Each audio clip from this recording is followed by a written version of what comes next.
It's officially DC festival season, and we're super excited about this one coming up on May 18th. Africa on the Avenue is a celebration of the vibrant African immigrant community along Georgia Avenue Northwest. There's going to be interactive art installations, fashion shows, music, food, and local business stands. This one-day festival, organized by District Bridge's Lower Georgia Avenue Main Street program, truly has something for everyone. So I'll see you there on May 18th. Go to districtbridges.org to learn more.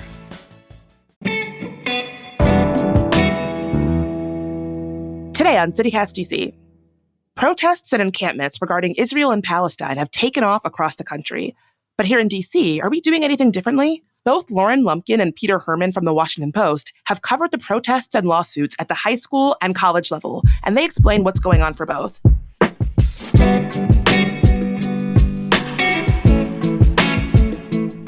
Today's Wednesday, May 1st. I'm Bridget Todd, and here's what DC is talking about.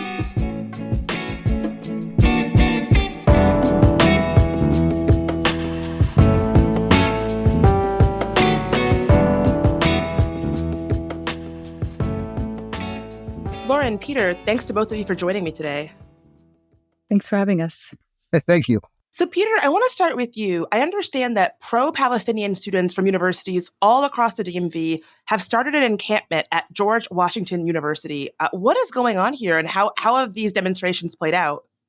They've played out a little bit less frenetic than some of the others that we're seeing across the country. There's about 200 right now encamped at GW, with a small section on the actual private campus and another section on H Street, which is a public street. They're certainly mimicking some of the same ideas that we're seeing at other college campuses around.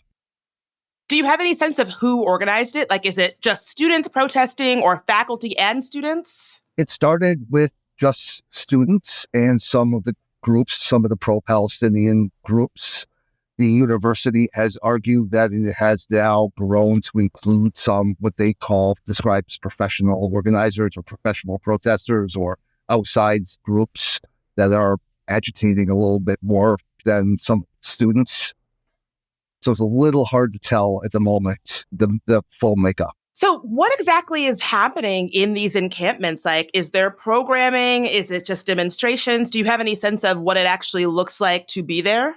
They're giving speeches. They are doing some programming and songs and protest songs and trying to get the word out and, not happy with the way the administrations are handling this. And how has the administration been handling it? Like, what's been the response? So George Washington University is a private university. They have their own police force with their own police powers. They asked earlier this week for help from DC police to clear the demonstrators from the private campus from where they had the encampment. DC police were ready to go in and help them earlier this week, but then the police chief and people from the mayor's office declined GW's request. So right now the encampment has staked him. What exactly are the students' demands? They want some of the same demands as some of the other schools. They would like divestment, the school to divest its holdings or any connections or any ties it has to Israel. So, Lauren, I want to bring you into this conversation because at the same time that this is happening, the ACLU is also suing Jackson Reed High School, one of the largest public schools in the city, on behalf of their Arab student union. What's going on there? Right. So they filed this lawsuit last week against the city, basically accusing the school of treating the Arab Student Union different from other student groups on campus. So, for example, a lot of this started back a little bit before the holidays when the group was trying to screen a documentary, kind of taking a look at the Western media's treatment of the Israel-Palestine conflict over the last several decades. But this film has also been accused of being anti-Semitic. And so that's kind of where it started. The students there said that they were really just disappointed with the school and with teachers, and just this, obviously the conflict was going on, but there wasn't really much attention or education about it happening at school, according to the students I interviewed. And so they wanted to do this documentary screening. They weren't allowed to do that. They weren't allowed to host a Palestinian culture night. And in the months since, they have also tried to do other events. Kind of this is all laid out in the lawsuit, but the students and the ACLU is saying that they've tried to do other events related to spreading awareness and educating their peers about Palestine and have run into several roadblocks, according to their lawyers. Do you think that parental pressure is playing any role in what's going on here? I think parent pressure is definitely playing a role in this. I have heard from several parents with students who are in the Arab Student Union, parents who have students in other student clubs at Jackson Reed, just kind of concerns all over the spectrum. But ultimately, this is kind of decisions made by the school. The principal and leaders at the school have to approve events. And when events don't get approved, or when students say that they are trying to hold certain programming on campus and they're not allowed to, they're often pointing the blame at the principal. And so did the principal or the school give a specific reason as to why these events weren't able to happen? Right. So back when they were trying to do the documentary screening at the time, DCPS basically told me and told the students as well that they didn't have the appropriate permission. They didn't get permission. They didn't get the proper approval to hold that event. In this lawsuit, now the students are saying that's an unnecessary hurdle, basically. There's other groups on campus that are allowed to screen movies, and they don't need to request the same type of permission.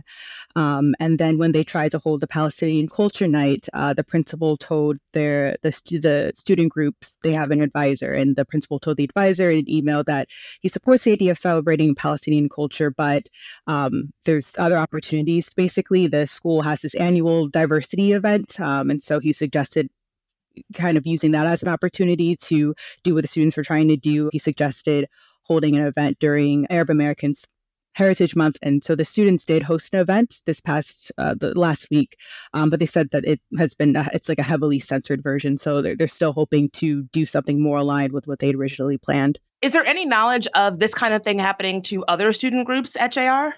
As far as I know, I have not heard any complaints similar to what I've heard from the students in the Arab Student Union. It does sound like that these students are saying that they have reason to believe that the Arab Student Union is being treated differently from other student groups. Is that fair to say? Definitely. That's what all these students are saying. That's what their lawyer said as well. So what are these students asking for in this case? In this case, they're asking the court to basically instruct the school to allow them to hold their Palestinian Culture Night, hold the event the way that they planned it without any censorship, an event that will be different a little bit from the event that they were allowed to host on campus last week. And I guess I'm curious, where do you see this going? What's next for this whole conversation? Basically, in the lawsuit, the students are asking the court to direct the school to let them engage in these activities and hold the events that they've been trying to do over the last several months before the end of the school year. In the lawsuit, they give the date June 7th. And so I guess we have a little over a month to see what exactly happens, whether the students will be allowed to do some of these events and do the activities that they said they haven't been allowed to do. But I am definitely really interested to see, where this goes next, especially since the school year is ending so quickly.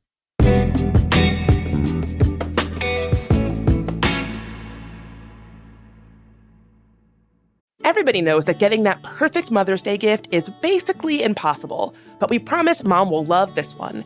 The Capitol Hill Restoration Society House and Garden Tour is back this Mother's Day weekend on May 11th and May 12th. Tour 9 elaborate homes and gardens and 3 historic buildings on Capitol Hill that you can't normally enter.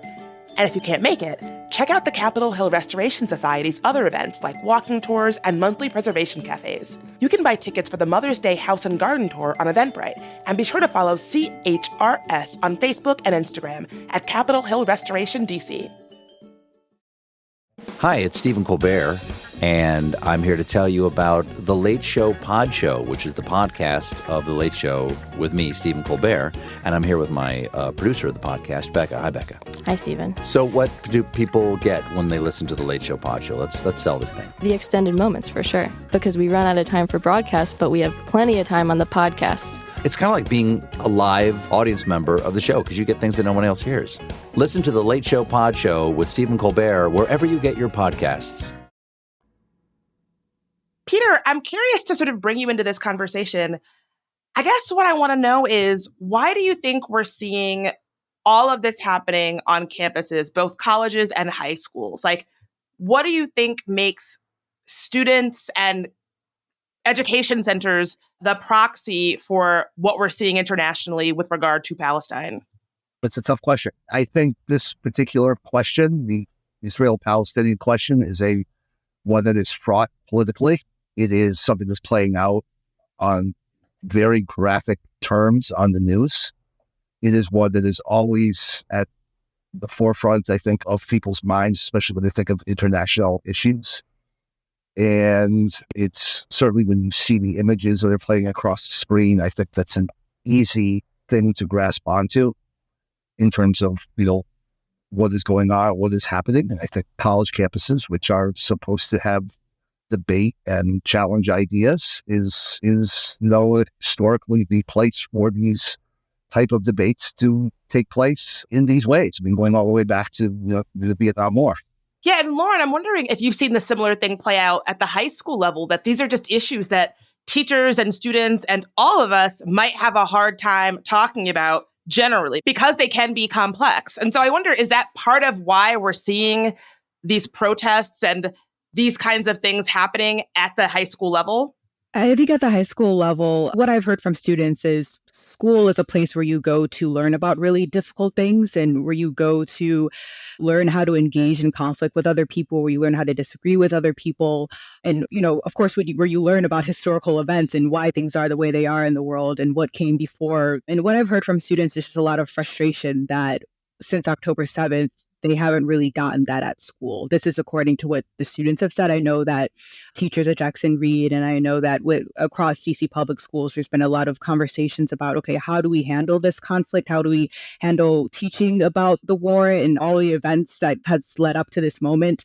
But I remember kind of when I first started paying attention to the story, that the students, particularly in the Arab Student Union, were just kind of frustrated with what they saw was a lack of attention. They would have these conversations at home with their families or with their friends, then go to school, and it was almost as if the teachers weren't willing to talk about it or willing to teach about it. And so for these students, they saw their position on campus as a student union to try to do some education on their own. So I think kind of like there's similar issues with what you see on college campuses, but the biggest thing is that you go to school and you want to learn about things and you want to learn how to engage thoughtfully with other people. And if you feel like that's not happening, then maybe students feel like they need to take that into their own hands. I taught at Howard for a while, and I remember how hard it was when there would be something big happening in the world. And, you can pretend that students aren't bringing that into the classroom with them. Like as a teacher, I was bringing it into the classroom with me. And,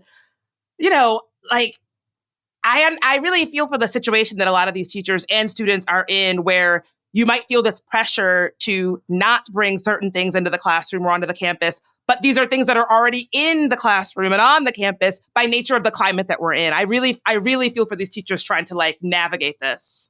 Have teachers at either campus said anything about trying to teach through this or talk to the students about it? Right. And I do know for sure that there are a lot of conversations at the district level, at the school level about how do we teach to this moment and do it in a way that's thoughtful and takes all sides and all beliefs and opinions about the matter into consideration.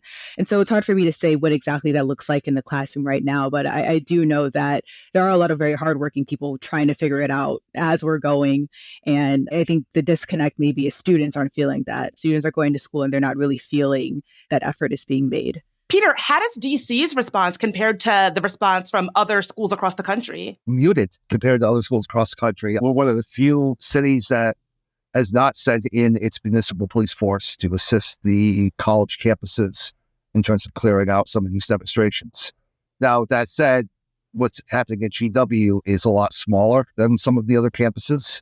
We haven't seen violence like we've seen at some of the other demonstrations, as in Columbia, where they're taking over college buildings. And to DC police, this was a very small demonstration with no violent acts, relatively confined. And they're content at the moment just to leave it alone, and didn't want the images that we're seeing across the country played out here. They're thinking heavily about the Park Police clearing Lafayette Square during the George Floyd protests in front of the White House, and how bad that looked on television screens. And certainly didn't want to see the DC police insignia on GW campus doing the same thing. Yeah, part of me wondered, watching some of the scenes coming out of campuses across the country, if DC, we just have a different relationship to protest because this is where people come to protest and we have a history of that. If that the city is just used to this in a way that maybe some of these other places across the country maybe are not. It certainly is, but then New York certainly is. They're not lacking protests as well, and they went in to help NYU. I think it's a slightly different dynamic here, but yes, the department certainly is well versed in dealing with protests. Now, I know that I say that, and then tons of people are going to disagree with that, but I think there's a calculus here, right? Mayor doesn't want to upset the university, but also doesn't want to see this type of images that you're seeing from across the country. Now, there might be a point when they do go in or do have to go in or do want to assist. But I think for right now, DC is like, it's on the college campus. They have their own police force. If they wanted to win, they certainly can do it. Do you think it's any reflection to DC's kind of like politics at all? I think it's more in line of, it's always politics. I mean, right now, the Republicans have sent a letter to Mayor Bowser demanding that she free up her police to help GW to clear the campus. And if not, she's going to take congressional action. So there's always politics involved. Keep in mind, when they made this decision, there was only 36 people in the encampment. Now it's grown to about 200. It includes not only the private part of the university, but also the public street. Lauren, Peter, thanks so much for covering this, and thanks for being here today. Absolutely. Thank you. Yeah, thanks for your time. This was fun.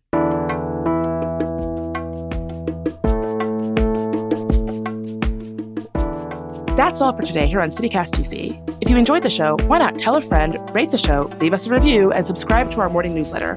We'll be back tomorrow morning with even more news from around the city. Talk to you then.